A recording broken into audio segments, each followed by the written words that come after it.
rejected their efforts. What effect is the SALT cap having on taxpayers and the real estate market? Let's bring in Rogers Healy, who owns a real estate company in Dallas, Texas, and Gene Marks of the Marks Group. Guys, good morning. Good morning. Rogers, I want to start with you because I've covered this story repeatedly, is that homeowners are having trouble selling these expensive properties across the country in these high-tax states. I know Dallas isn't one of them. Are you seeing an influx into your real estate market because of people fleeing these high-tax states like New Jersey and New York? Yeah, so selfishly, it's been one of the best things that's happened to us here, really in Texas and other states with no state income tax. So it hasn't affected our market. It's really helped. And obviously, the cities or the states on the exterior and the perimeter that are feeling the effect, it's really to our advantage. But yeah, you know, we've seen a little bit of an influx, but people are flocking to Texas for all sorts of reasons, and one of them is definitely due to taxes. Yeah, well, you don't have a state income tax either, and it's a great state. I'm from Dallas, as you know. Right. Oh, nice. Gene, but Gene, you know, that's the question is, a lot of taxpayers, when this law went into effect, a lot of these wealthier individuals really started to make some interesting moves to try and deal with the loss of that SALT cap. What's the biggest trend that you've seen with taxpayers? Well, a lot of people have been moving, and then a lot of people have been, particularly the wealthier people, have been looking not just at the SALT tax, but then they've been focusing on their overall estate taxes as well. I mean, once you start seeing that, you start losing tax deductions, you start looking at the bigger picture.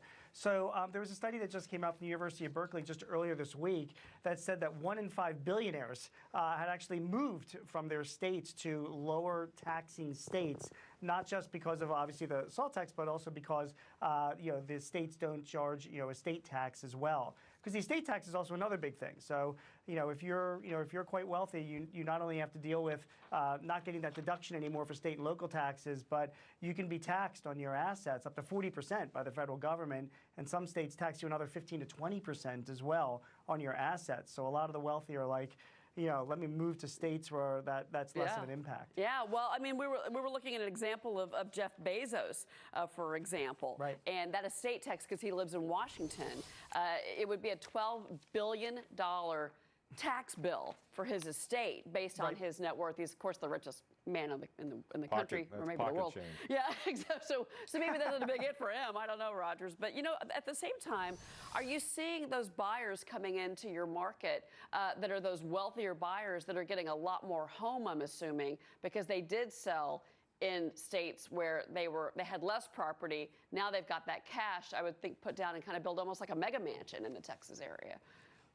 Yeah, so we've seen that for sure. We've also seen a lot less negotiations in that higher echelon of price points. So say over $2 million, normally people like to go and haggle a little bit, but in their mind, they're getting such a great deal coming from New York, from California, and like you said, from the Pacific Northwest. So it's been good. It's good to be on both sides because everybody feels like they're getting a great deal. But yeah, Texas, the luxury price point has seen a steady climb, especially in quarters like now where traditionally it's slower, the fall and winter, but we're still seeing, mega mansions, quote unquote, sell at a pretty fair, at a rapid pace. My brother just built in Prosper, Texas, and he's got a heck of a house. It's a large home. I mean, good for him. It's a drive. But he's probably got a backyard, too. Yeah, he's got a large one of that, too. I've got the apartment. But real quick, Gene, last word to you.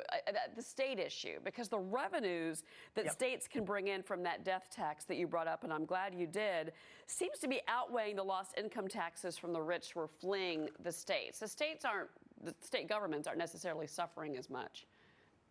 No, not really. I mean, there are plenty of state governments that still get a lot of tax revenues for doing just that, hitting on estates. And again, the states tried to have sort of a workaround to the state and local tax deduction thing. This is what Senator Schumer tried to contest, which he was defeated yesterday. So they're still trying to get their extra money. Let's not forget that states like Texas, for example, not only have no income tax or lower income tax, but then when people move in there, our effective rates have gone down a lot since 2017, and that has a big impact on the ability of people to buy more properties too.